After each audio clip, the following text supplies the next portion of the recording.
Hey everyone, welcome to Journey to the West. I'm Jay, and I'm joined here with Sen Hi everyone, I'm Sen. and a special guest, Shang. Hey everybody, I'm Shay. And today we're going to do basically a rehashing of a previous episode that we've done before on the white freeze. We felt that we've learned a lot more since then, and we wanted to provide more sources and just have a more organized way of talking about this issue so it's a lot clearer to explain to people. So what is white freeze? The white freeze is basically social exclusion due to racism. It's kind of like the counterpart to white flight, which is something that we've discussed before in a previous episode, except it's the white majority that is excluding the minority. Now, there's a lot of research out there on social exclusion based around poverty and mental health, but not a lot about systemic racism. So we'd like to contextualize that today, specifically through the lens of being Asian diaspora. Now, this is something that can operate both publicly and privately. Some good examples of how this works at a systemic level would be, say, healthcare. So not everybody has access to healthcare that's quality and affordable because of racial discrimination. Your doctor might not believe the symptoms that you're telling them. This can also be deportations because you are the other. The government decides that you don't belong here for a number of reasons, and this is a good way to get you out. There's also segregation from, say, the era of Jim Crow laws to the more social segregation of white people just don't want to be around people of color. And there's a great paper that explains how this works in racially mixed communities, specifically with Black people and not Asians, but a lot of what goes on is applicable to us as well. So basically, they're not allowed in neighborhood communities. There are euphemisms saying, we don't want to reduce the property value of the home, so, we don't want these people here. So they don't necessarily outright call it a race thing, but they use other ways to get around it. And real estate agents are notoriously, I wouldn't say they're racist, but there's a racist culture around how they operate. I've read articles before, I think the last live stream, no, not the last one, the first one we did talk about, in Australia, for example, just anyone who isn't white has a lot of issues getting a place to rent or buying a house because of, racism. Like I've said before, I had a friend who was a real estate agent and she would just make comments about certain races Pacific Islanders or just even Asians, saying that, oh, people who have cooking that is too pungent or strong or smelly or whatever that. And it was really annoying because she was Asian as well. So I feel like the way she was describing people of other races and kind of leaving out, white people is it's a culture thing in that specific line of work. I mean, you remember that fucking racist BTS, was it Realtor online? And it's these people have jobs and they're affecting people's life and their outcomes and stuff. I just want to comment on that real estate guy in New York when he made the comment on Twitter about BTS, is that even though that, he might have thought that he was joking or something like that, it reflects what he thinks about Asian Americans and Asians in general. And you can't tell me that it's not going to trickle down into his work in real life. And in terms of looking for a home and looking for someplace to live, I actually do have some personal experience as far as discrimination that goes on in real estate. For example, one time I responded to an ad that was posted on a realtor's site for a rental property. And when I called up the real estate agent, we were talking about the property and its location and its amenities. And she said, well, it is a very nice neighborhood, but it's very ethnic. So I don't know if that's going to be a problem for you, because she thought that I was white. So she felt comfortable saying this type of shit. So she asked me if I wanted to see the place, and obviously I didn't want anything to do with her, but just to fuck with her and waste her time. I said, yeah, let's meet up tomorrow. And when I showed up, the fucking look on her face was absolutely priceless. And she was like, oh, I didn't mean that to be offensive, what I said yesterday. I said, really? So what did you mean by that? And she really had nothing to say. Why the fuck did you say it then if you're not trying to be offensive? And by the way, that ethnic neighborhood was it's a primarily Asian American neighborhood that she was referring to. Oh, that's amazing. But yeah, this is just like one of the many ways that the white freeze can manifest. And I'm sure you have a lot more personal experiences.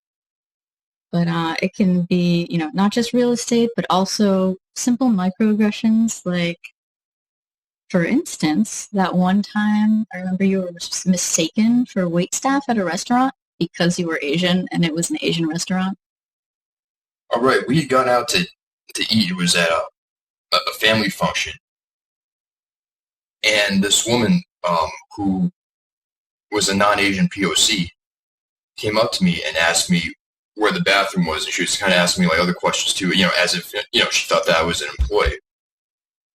But I wasn't dressed in any way that would indicate that I was an employee, because they had, I think, like polo shirts or something with the restaurant's name, so it'd be obvious who the servers were. But she was treating me as if I worked there, and then I told her that I'm sorry, I don't work here, and she actually apologized. She was very apologetic. I think she kind of realized what happened, because, it was an Asian restaurant. And so, there was that. But it shows how deeply ingrained this is in our society, that people of color also internalize, a lot of these ideas. Yeah, because it just socially, it's ingrained in us that if you're an Asian person at an Asian restaurant, you're there to serve. You couldn't possibly be a patron there as well. And that really goes to show how pervasive it is. Yeah. Even other people of color can adopt this. I feel like the thinking of a lot of Asians, like the way they orientate themselves in a lot of social situations, is one of like service. Like, I think I mentioned this in the last White Freeze pod, where if there was like that one white person that came over to your house and everybody's Asian, like suddenly I feel like the dynamic changes a lot in terms of how they approach that white person. It's always like, oh, trying to explain what the food is, or trying to accommodate their needs just in case they can't eat the food, or like, I don't know. Just, I don't know, one of subservience, at least subconsciously, that I've noticed. Because, like, I grew up in an enclave and I hung out with mostly, like, Vietnamese and other Asian people, just because of the amount of, other Asians I was around. Yeah, there's definitely an attitude of deference that you can notice. Like, if anybody remembers, I think it was a Prego commercial where they featured a Filipino family, and then, this woman brought her white boyfriend, and initially they were all speaking excitedly with each other in Tagalog, and then all of a sudden the woman was like, shh, speak English, because he doesn't understand. But it's like you're going into their space as a guest. This is It's like adopting white fragility on behalf of the white partner, which is really annoying. Like that could have been such a great commercial showing how, every family loves eating pasta or some shit like that. But it turned into some weird white supremacist stuff. What strikes me about that is that when people of color go into white spaces, whites do not bend over backwards to accommodate us. In fact, a lot of times we get frozen out. We're completely excluded, and it's done through very passive-aggressive means. So when a white person enters an Asian space and then everyone is bending over backwards to kiss their ass, it's like, what the fuck? Mm-hmm. Oh, wait, that reminds me, you have a great story about, I think, one of your aunts who... Which one? There's a few stories. The one who was in New York with the car. I think you tweeted about this. Oh my god, yeah. So I was having a talk with my aunt about racism and white supremacy, and now she's an immigrant. She's a first-generation Asian American, so she wasn't really grasping what I was telling her. And she said, "That's impossible. White people are so nice. They're so great. Maybe you just had a bad experience with them, but just because there's a few people who are bad doesn't mean they're all bad, and you can't judge white people, because of the actions of a few." And then she gave me this example where one time she was out with another family member in the car, and she was, I think, going to the store or something. She had to parallel park, and she was having a hard time parking the car. So this random white guy who was walking by saw it, and he asked her, do you need some help with parking? And she said, "Oh, yeah, sure, that'd be great, thank you." So she got out of the car, and she let him get in the car with our other family member still in the back seat, and had him park the car. Now, luckily, of course, this guy actually was just genuinely a nice guy. He was, a good Samaritan, so obviously nothing happened. But she was so trusting of him to let him get in her vehicle just because, he was a white guy. So that was like, I don't know, it's the white worship, and it's amazing how, all judgment just kind of goes away. Because if he was anybody but a white person, including another Asian, I don't think she would have done that, to be totally honest with you. Yeah. Yeah, for sure. And so, yeah, basically, this whole social exclusion thing, this notion of the white freeze, segregation, discrimination, whether that's at the personal level or in public, at the systemic level, all of this serves to clearly define who is in the in-group and who's in the out-group. It's at its most innocuous, it's a way to define community, and at its worst, it's obviously discriminatory. And in the case of the white freeze, especially for people of color, there are more severe consequences than hurt feelings. And, we've previously talked about how this can affect your chances at getting a home in real estate. But there are other ways too. There's actually a lot of research about the connection between living in a racist society and your health. The stress of living in a racist society actually elevates your cortisol levels in the body, which over time can cause inflammation. And that chronic inflammation can then contribute to other diseases like heart disease and just physically erode you. Other research has shown that actually the tips of our chromosomes, which are called telomeres, can erode in response to this kind of stress, which damages the DNA in our cells. Kind of crazy. And it prevents these cells from functioning properly, which can lead to things like cell death. Not really good for your organs. I'm sure this also doesn't help with things like cancers. So there's actually an elevated risk for these things for people of color, generally. There's also this really cool research that has shown that trauma can be passed on to later generations through DNA. Like there's a kind of memory that your DNA can store physically, and your offspring can inherit that. So it doesn't just affect the people who are experiencing this, but also our kids. And I have a hunch, and I'm sure other people have thought about this, that racism is closely related to the very high rates of mental health issues among Asian Americans. And I'm sure we can broaden this to Asian diaspora in general, but we do have suspiciously high rates of mental health problems. And nobody's really tested that connection in a very direct way, but there is a lot of research that shows that we are bullied at rates that are higher than other children because of race. And a lot of Asian Americans at least understand that we face racism, but we also don't understand that it's a systemic problem. And we still believe that it's these individuals, kind of like, every other apologist who says not all white people. We think it's just, the people we happen to interact with are racist to us, but not that it's a societal thing. And this is what we're trying to dispel with pretty much every pod that we do.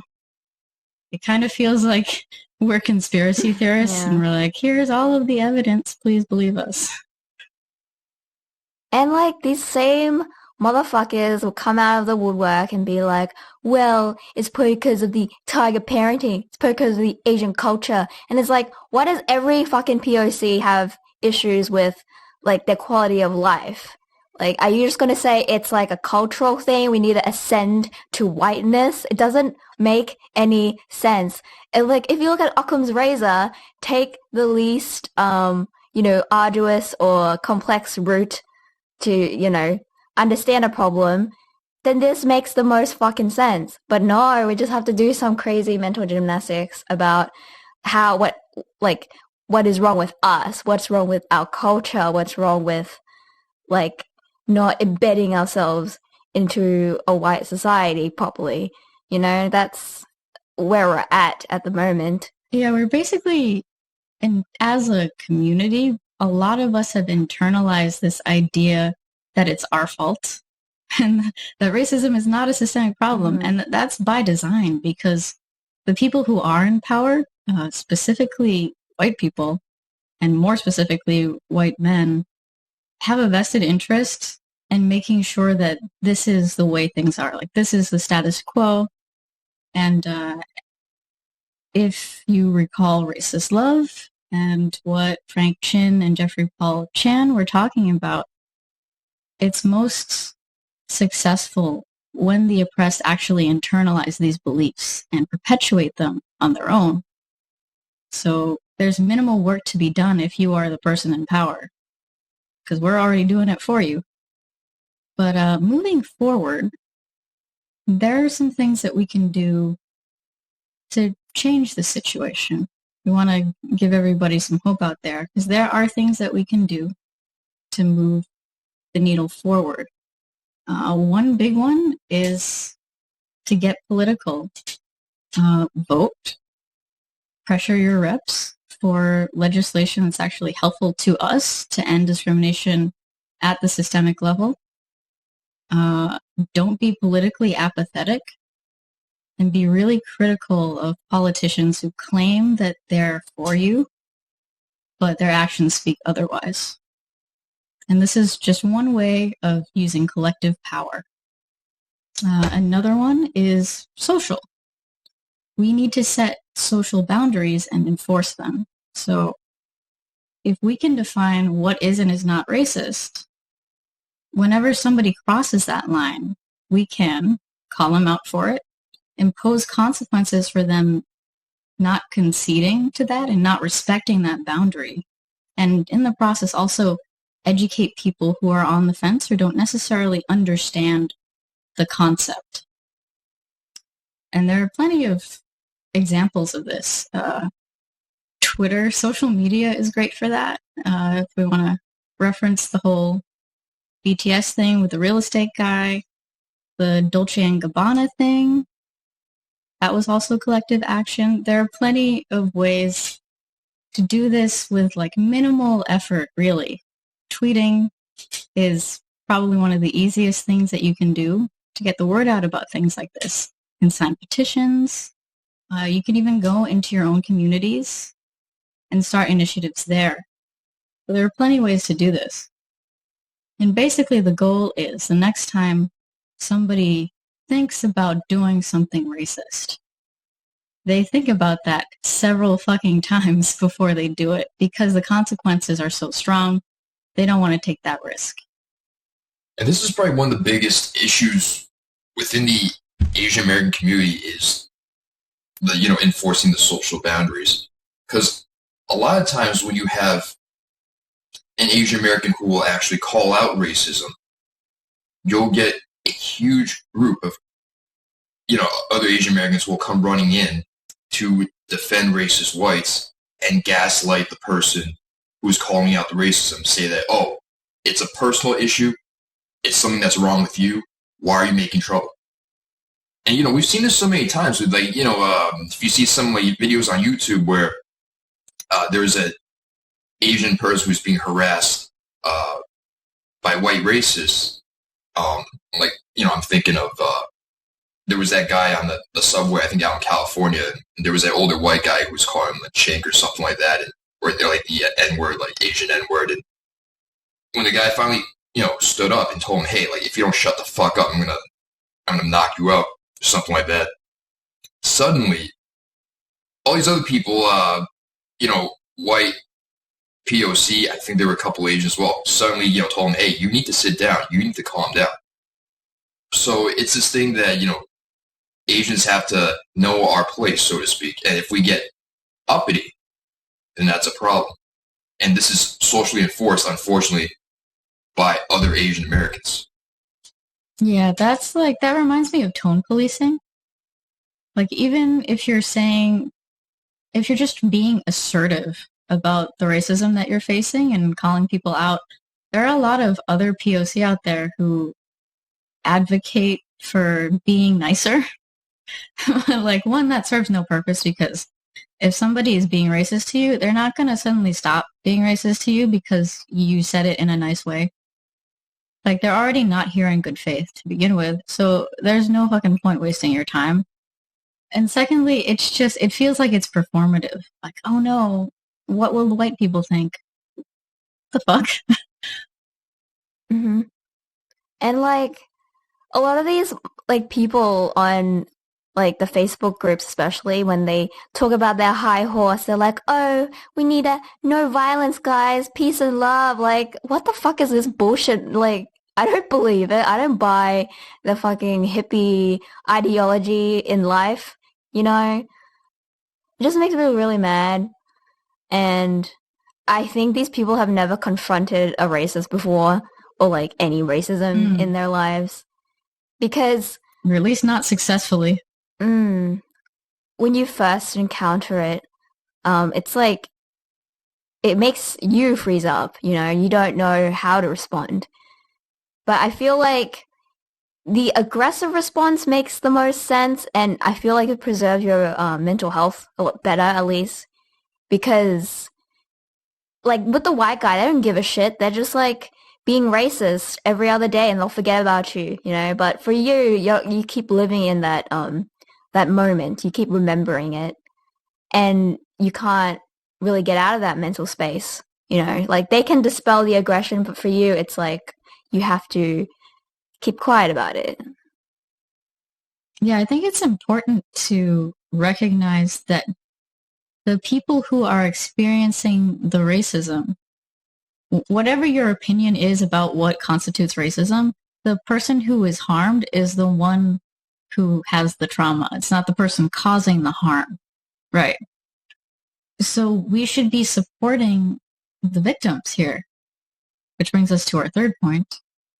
Support others by actually listening to their experiences instead of interjecting your own opinions about how this wasn't racist and you're being too sensitive. Because what purpose does that serve? It's really unfair to make people who have been traumatized, who have been harmed, do extra emotional labor to not only placate their abusers, but also you, who is chiming in with unwanted opinions that nobody asked for.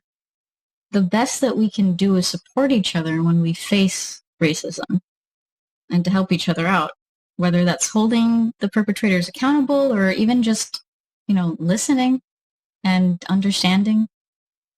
And definitely not gaslighting. The least you can do is not tell that person that their experience wasn't real.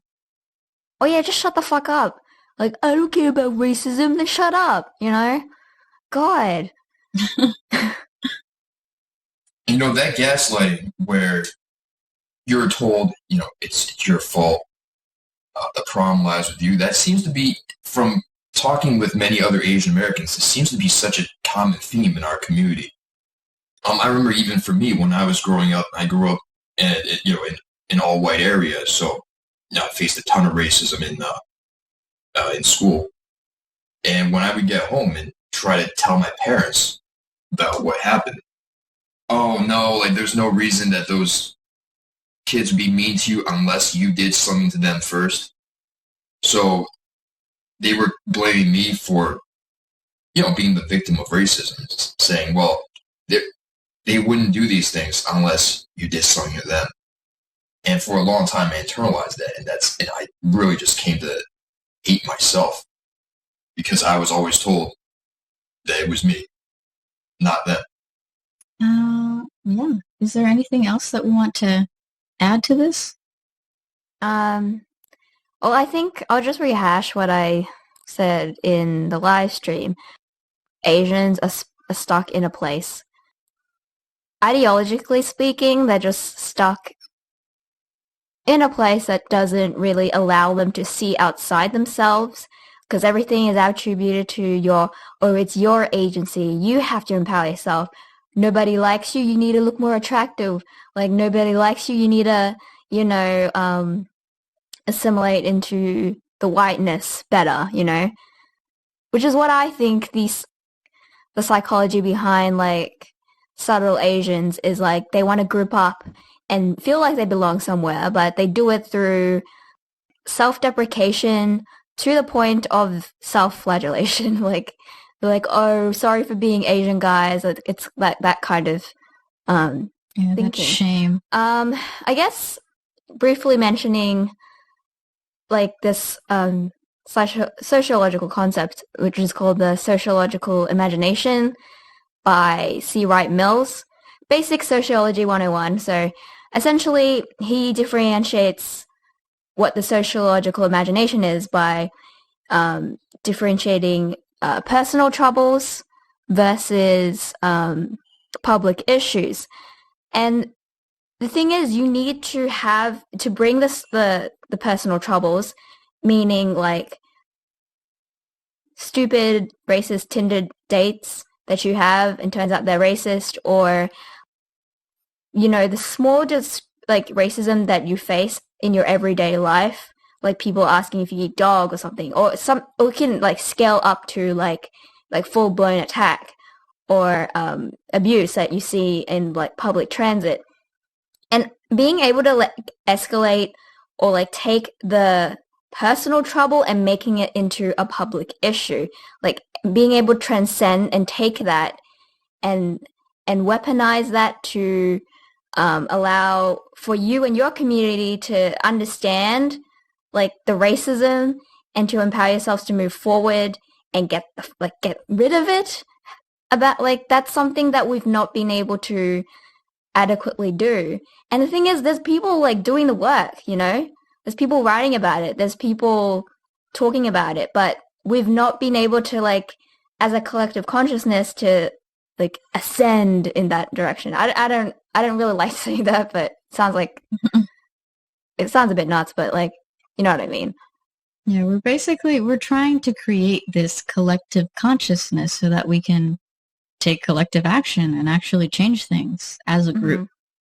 And that is the hardest thing. But we're hoping that what we're doing here, not just the pod, but also everything connected to Pro-Asian Voice, which we've also been working with. All of that is working toward that common goal. So we hope that anybody out here who is listening to our content and reading it, that you'll come along for the ride and you'll also be there when, you're needed to take action.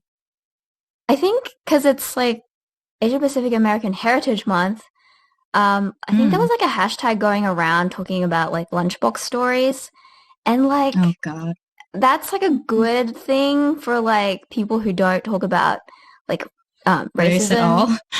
But like, it's so juvenile at this point. It's like, it's very basic. The whiteys didn't like my fucking lunch, and like, but now I've learned to accept myself because the whiteys like my food now. It's like, what? Like, again, it goes into the concept of personal trouble. Like, oh, I've had an issue with it my whole life, but now, like, internally I've accepted myself. And it's not, like, taking that and being like, hey, stop being fucking racist to me, It's just so... it's like the self-improvement bullshit that people peddle. The racism you experience, like, the self-improvement will allow you to change your mind about it. It's not changing the racism itself. You'll notice that most of these self-help books are written by whites or by Asian Americans who are, married to whites or in primarily white social circles. Like adjacent to whiteness, yeah, basically. Right, adjacent to whiteness. And the big thing is it's just gaslighting. That's all it is. And it helps to preserve the status quo because it's still driving the narrative of, oh, there's no racism, it's just you. So if you improve yourself, then people will stop harassing you or doing these things, and you will find happiness. And it's such a crock of bullshit, but it works so well to enforce white supremacy because it gets you to shut the fuck up. When you no longer have that fight or, I guess not even acknowledge that racism is a thing, and you've centered it on yourself, they win. Yeah. Basically, we need to stop taking on an Asian identity that is all about placating whiteness and drinking boba. Basically. We need to get deeper. We need to get political. And this is what we urge in all of the content that we're creating. If we're out of other stuff to say, I think we can wrap up. Before we close, I'd like to promote a video, a short doc, well, more like a 40-minute documentary that's going to be dropping today, I believe, at the time of this recording. It should be out. Yeah, it should be out. Documentary, I was cringing while I was uploading. I'm like, I guess it has to come out, but I'm sure they're fine. It's a YouTube video, I guess. I think the first part's about Chinese Americans from the late 1800s to early 1900s, covers like Chinese women being hypersexualized and the mentality that we still kind of live under today is like Asian men as the coolie, as the subservient, meek, mild, like laundrymen, and then Asian women as, literal prostitutes in the way that people view us. So, yeah. And Sen did pretty much all the work for this. She did all the research and put together the video. So we hope that you guys can watch and learn something from it or use it to share with your friends to help explain our history. Yeah. And if they come to you and be like, how is this relevant? Like, I don't know what to do. Verbally smack them. Yeah. So thank you for listening. Thank you, Shang, for joining us today. No, it was a pleasure being here. And I guess we'll sign off now. I'm Jay. You can find me on Twitter at J_MARAAN. Sentient, SEN_TINT, and JttW podcast on Twitter as well. Yep. And thanks for listening, guys. We'll catch you next time. Bye.